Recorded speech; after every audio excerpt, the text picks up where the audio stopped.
할렐루야. 오늘 34장 말씀 이제 역대하 말씀이 이제 마무리되는데 요시야 왕과 시드기야 왕으로 이제 종결되어지는 역대의 왕의 역사다.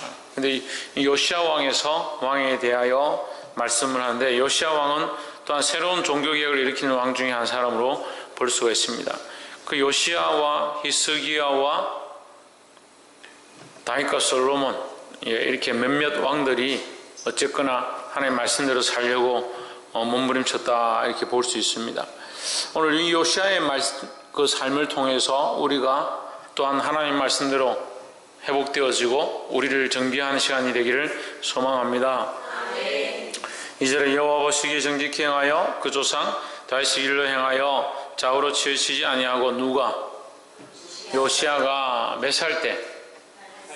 8살 때 왕이 되었는데 그가 이미 8살 때 믿음으로 서서 하나님 말씀대로 행하고자 힘썼다는 거죠. 그게 어떻게 보면 오히려 순수하고 자기 생각이 강하지 않을 때가 오히려 하나님 말씀에 순종하기 좋다. 그래서 우리가 어린아이 같아야 한다. 어린아이 같다는 말은 뭐예요? 자기 주장이 없고 자기 가치관이 없고 자기 생각이 없고 자기 뜻대로 하고자 하는 고집이 없다는 거예요. 말씀 앞에 순수하게 하나님이시니까 하나님의 말씀이니까 하나님의 뜻이니까 하고 순종한다는 거예요. 그것이 여호와 보시기에 정직한 행함이다라는 거예요. 할렐루야. 3절에 오히려 이 어렸을 때 곧 위에 있은 지 8년에 어렸을 때부터 이미 하나님을 따랐다. 그 8년 후에 그의 조상 다윗이 하나님을 비로소 찾고 제12년에 유다와 예루살렘을 비로소 정결하게 하여 그 산당들과 세라 목상들과 아로새긴 우상들과 부어 만든 우상들을 제거하여 버림에 했습니다. 지금 뭘 하느냐? 이 믿음으로 서는 왕들은 항상 왕으로 세워져서 뭘 하냐? 우상을 부수고 없애고 주의 전을 하나님의 성전을 정결케 하는 일들을 했다라는 거죠. 또한 10절 봅시다. 그 돈을 여호와의 전 역사를 감독하는 자의 손에 붙이니 저희가 여호와의 전에 있는 공장에게 주어 그 전을 수리하게 하되. 어디를 수리했다고요? 하나님의 전, 여호와의 전을 수리했다. 정결케 하고 수리하고 정결케 하는 것들과 수리하는 것이 같이 필요하다. 우리가 우리의 연약함들, 우리의 죄인됨을 씻어내고 나면 그냥 씻었으니까 회개했으니까 멈추는 게 아니라 하나님과의 관계에 무너진 것들 다시 세워야 돼요. 믿음으로 내가 살았던 이 모양들을 버렸던 그것을 다시 회복해 하는 이 재건이 필요한 거예요. 회개와 정결합니다. 우리는 회개와 정결에서 멈추는 게 아니라 회개와 정결 후에 다시 회복해 하는 일들을 해야 된다라는 겁니다. 그래서 지금 13절까지의 모든 말씀들이 11절도 봅시다. 목수와 건축하는 자에게 붙여 다듬은 돌과 연접하는 나무를 사며 유다 왕들이 헐어버린 전들을 위하여 들보를 만들게 하며 헐어버린 것들을 다시 세웠다는 거죠. 12절 그 사람들이 진실이 그 일을 하니라. 그 감독은 레위 사람 곧 머라리 자손 중 야악과 오바댜요 그아 자손 중 스가랴와 무술람이요 다 그 일을 주장하고 또 음악에 익숙한 레위 사람이 함께하였으며 13절에 저희가 또 담보하는 자를 관할하며 우리 나무를 가지고 공사하는 것들을 감독한다. 그러니까 공사를 감독하는 자들을 세웠다. 이 들보를 세우고 이 성전을 온전케 할 때에 그것을 감독하는 자들을 세웠다. 그리고 관리하는 자들을 세웠다. 문지기 지키는 자들을 세웠다. 이렇게 하는 거죠. 그래서 지금 역대하 34장의 1절부터 13절까지는 정결케 함과 회복케 합니다. 결국 이제 회복케 하는 거죠. 우리는 아까도 말씀드렸지만 회개하고 돌이키고 새롭게 한 다음에 뭘 잘 안 하냐면 뭘 안 한다고요? 다시 세우는 것을 하지 않는다는 거예요. 다시 온전케 하고 다시 세우는 일들을 해야 된다는 겁니다. 다시 온전케 하기를 소망합니다. 14절에 무리가 여호와의 전에 연보한 돈을 꺼낼 때에 제사장 hil기야가 모세에 전한 여호와의 율법책을 발견하고 있습니다. 하나님 말씀대로 순종해서 정결케 하고 죄를 씻고 재건하는 일들을 하니까 무엇이 나왔느냐? 율법책이 나왔다. 이것은 우리에게 영적 시사하는 바가 있습니다. 그래서 우리를 온전케 하려고 하면 하나님께서 우리에게 뭘 주시냐? 말씀을 주시는 겁니다. 우리가 회개하고 온전케 세워가기 시작하면 하나님께서 우리에게 말씀을 주신다라는 거예요. 이거 켜져 있어요?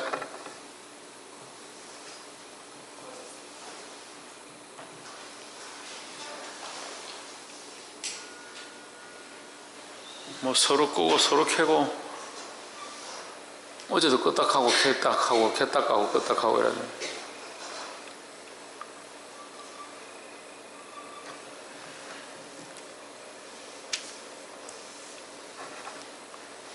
남을 생각하고 주위를 생각하고 전체를 생각하면 그런 것도 이거 켜야 되나 안 켜야 되나, 켜져 있느냐, 딴 사람들 따뜻할까 안 할까, 그런 데 신경을 쓰는데, 또 그런 데 신경 안 쓰고 자기 것만 생각하는 사람들 하나만 딱 집중하고, 그럼 하나만 집중하는 사람들도 그 나름대로 달란트가 있겠지만 전체적으로 볼 수 있어야 돼요. 14절에 보면 다시 뭐라고요? 하나님의 전을 회복해 하고 나서, 회복은 두 가지라 했습니다. 뭡니까? 정결하게 함과 재건하는 것이다 했죠. 정결하게 함과 재건하는 것, 다시 세워가는 것이다. 재건이 다시 세우는 거잖아요. 그래서 우리가 하나님 앞에서, 이게 영적 의미는 우리의 죄를 씻고 회개하고 난 뒤에 뭐 한다? 다시 하나님과의 관계를 다시 세운다라는 거죠. 그래서 어떻게 합니까? 무너진 여호와의 단을 다시 수축하고, 이스라엘이 회복해서 다시 돌아올 때 항상 뭐라 하느냐? 무너진 여호와의 단을 다시 수축하고, 이렇게 했습니다. 무너진 여호와의 단을 다시 수축한다. 엘리야가 갈멜산에 올라가서 뭐 하냐? 하나님의 단을 다시 수축하고, 야곱이 돌아와서 뭐 하냐? 하나님의 단을 다시 돌 위에 돌을 다시 쌓고, 이 다시 쌓는 일들을 해야 되는 거예요. 그렇게 회복하고 나서 하나님 뭘 주시냐? 말씀을 주셨다라는 거죠. 그러니까 정결케 함과 회개함과 돌이킴이 있고, 거기 다시 새롭게 재건하고 난 뒤에 하나님께서 항상 우리에게 뭘 허락하시냐? 말씀을 허락하는 거예요. 그 전에 말씀을 주셔도 듣지 않습니다. 왜? 회개하지 않았기 때문에 들리지 않아요. 들을 수가 없는 거죠. 우리가 회개하고 다시 세우고 나면 항상 말씀이 따라온다는 거예요. 그럼 우리는 뭘 발견해야 되냐? 말씀을 발견해야 되는 거죠. 하나님 우리에게 주신 말씀을 발견할 수 있어야 되는 거예요. 말씀을 줬는데 재건하지 않고 회개치 않으니까 발견할 수가 없다. 근데 이스라엘 백성이 지금 재건하고 회개하고 회복해 하는 일들을 하는 중에 뭘 발견했냐? 하나님 말씀을 발견했다라는 거죠. 그래서 우리가 우리를 정결케 하고 다시 재건하고 하나님 앞에 회복하게 하는 일을 하면 뭘 깨닫고 뭘 발견한다? 하나님의 말씀을 깨닫고 발견할 수 있다는 거예요. 15절에 서기관 사반에게 일러 이르되 내가 여호와의 전에서 율법책을 발견하였노라 하고 그 책을 사반에게 주매 사반이 그 책을 가지고 16절에 누구에게? 왕에게 주었다. 왕에게 주었다. 19절에 왕이 율법의 말씀을 듣자 자기 옷을 찢고, 말씀을 듣고 자기 옷을 찢었다는. 그럼 뭐예요? 이게 무슨 말이에요? 이게 무슨 말이에요? 자기 옷을 찢었다는 무슨 말이에요? 말씀대로 살았다 안 살았다? 말씀대로 살지 못했다라는 거죠. 말씀을 몰라서 또 자기 욕심에 이끌려서 자기가 원하는 대로 살았다는 거죠. 자기 원하는 대로 살았기 때문에 뭘 발견해야 된다? 말씀을 발견해야 된다는 거예요. 말씀을 발견하면 내 삶이 잘못되었는 것과 내가 잘못 걸어온 것을 알게 된다는 거예요.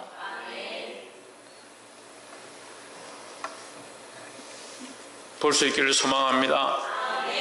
마지막으로 24절에 여호와의 말씀이 내가 이곳과 그 금민에게 재앙을 내리되 온 유다 왕 앞에서 읽은 책에 기록된 모든 저주대로 하리니.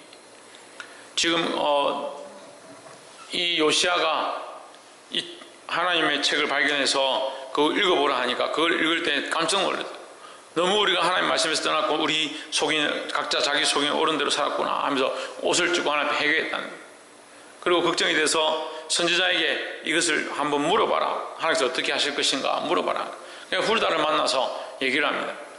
그러니까 훌다가 뭐라고 하냐면 여호와께서 이같이 말씀하시기를 내가 이곳과 그 주민 유다에게 이 재앙을 내리되 그 유다 왕 앞에서 읽은 책에 기록된 모든 저주들을 내릴 것이다. 우리는 하나님 앞에 회개했고 정결했고 재건했고 그렇게 했기 때문에 아무 문제가 없을 것이다.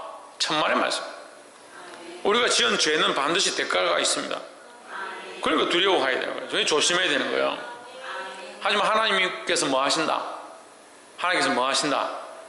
회개하고 돌이키고 정결케 하고 다시 재건하면 뭘 하신다? 은혜를 베푸신다. 은혜를 베푸신다. 우리는 연약해서 계속 죄 가운데 있지만 우리 죄가 그 대가를 치러야 하지만 하나님은 은혜를 베푸심이 있다라는 거예요. 25절 이는 이 백성이 나를 버리고 다른 신에게 분향하며 그 선의 모든 소유로 나의 노를 격발하였습니다. 그러므로 나의 노를 이곳에 쏟음에 그치지 아니하리라 하라 하셨느니라 했습니다. 이 사람들이 지금 요시야가 왕이 되어서 우상을 세운 것들 다 끌어내고 심지어는 우상을 빠싸서 옛날 제사장들 우상을 섬기던 이방 제사장들의 그 제사장 무덤에다 뿌리고 심지어 그 제사장들의 시체를 꺼내가지고 그 뼈를 다 빻아가지고 불쳐질러 버리고 그런 일까지 했다. 그렇게 했다고 해서 그들이 지은 죄 자체가 범죄함이 없어지느냐? 그렇지 않죠. 그렇게 해서 정결케 하면 이제 시작되었지만 그 전에 이미 지은 죄의 결과는 남아있는 거죠. 그래서 하나님께서 그거에 대한 노용을 말씀하시는 거예요.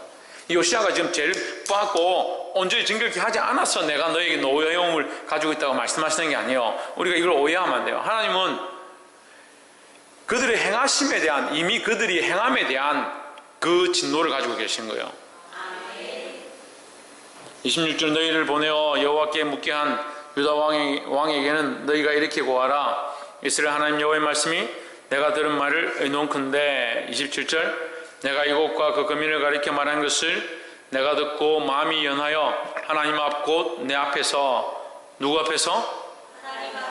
하나님 앞에서 겸비하며 겸손하며 옷을 찢고 통곡하였으므로 나도 내 말을 들었노라. 여호와가 말하였느니라. 이 결국 하나님은 뭘 보시냐? 요시야의 그 하나님 앞에 겸비하며 겸손하며 엎드리며 자기의 죄를 돌아보는 것을 보신 거죠.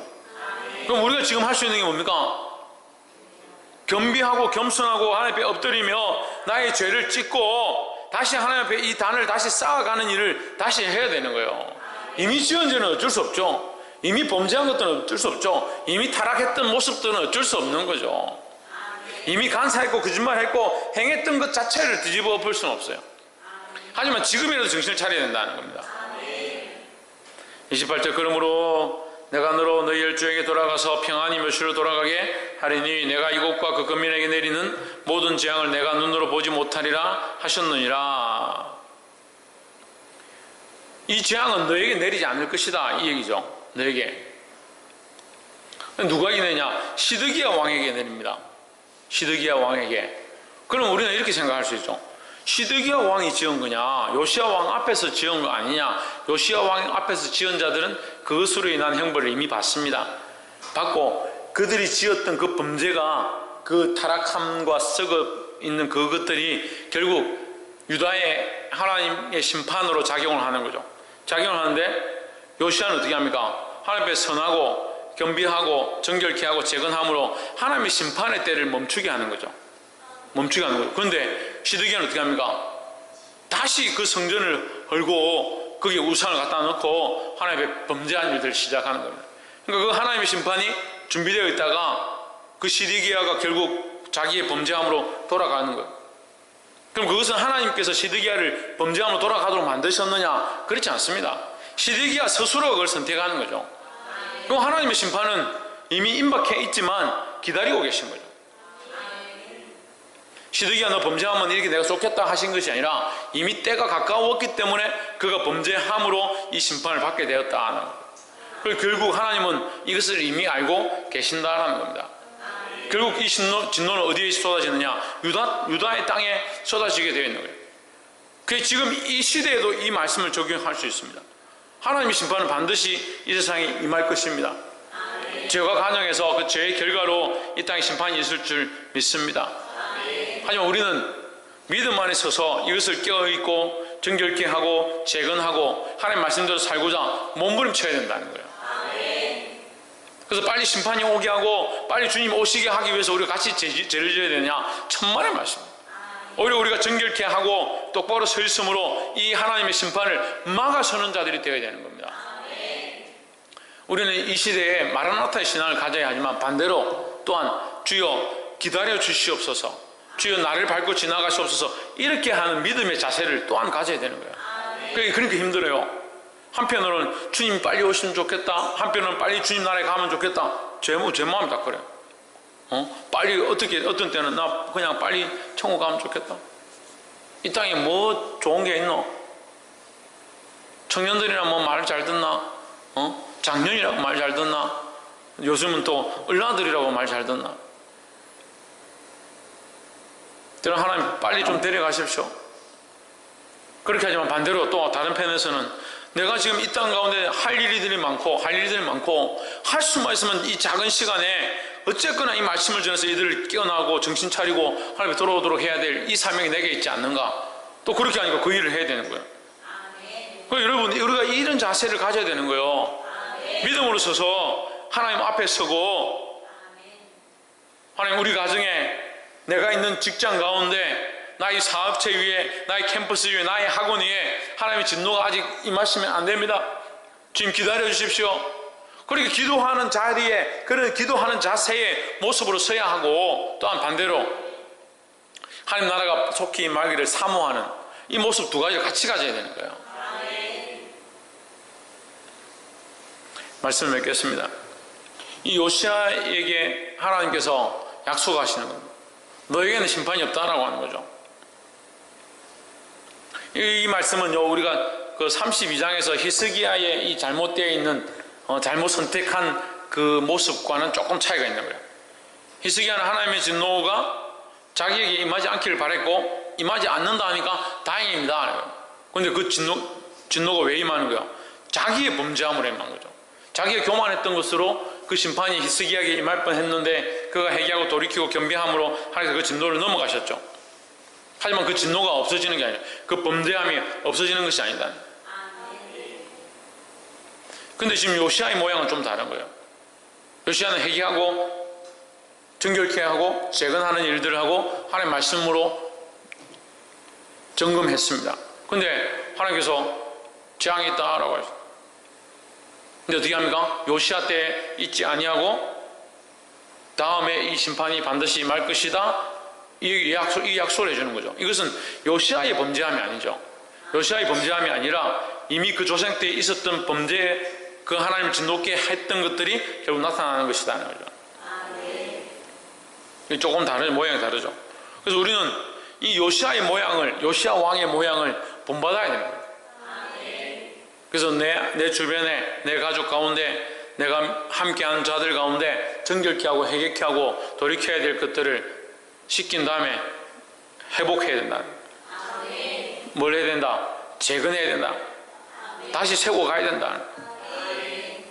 간단하게도 내 안에 하나님과의 관계를 다시 세워야 된다. 세우고 나서 뭘 바라봐야 된다? 말씀을 바라봐야 된다. 하나님의 말씀을 발견하기 시작해야 된다는 거예요. 그 하나님의 말씀을 발견한 우리에게 하나님 주시는 은혜가 있는 줄 믿습니다. 그 요시아가 겸비할 때 하나님께서 그에게 은혜를 더하셨다라는 거예요. 이 은혜를 가지고 뭐 하느냐? 나만 살고 나만 은혜 받고 나만 구원받고 그렇게 하는 것이 아니라, 이 은혜를 보고 더욱더 하나님의 말씀을 전하고 많은 사람들이 회개하고 겸비하고 돌이킬 수 있는 그런 사역들을 해야 된다는 거예요. 기도하겠습니다.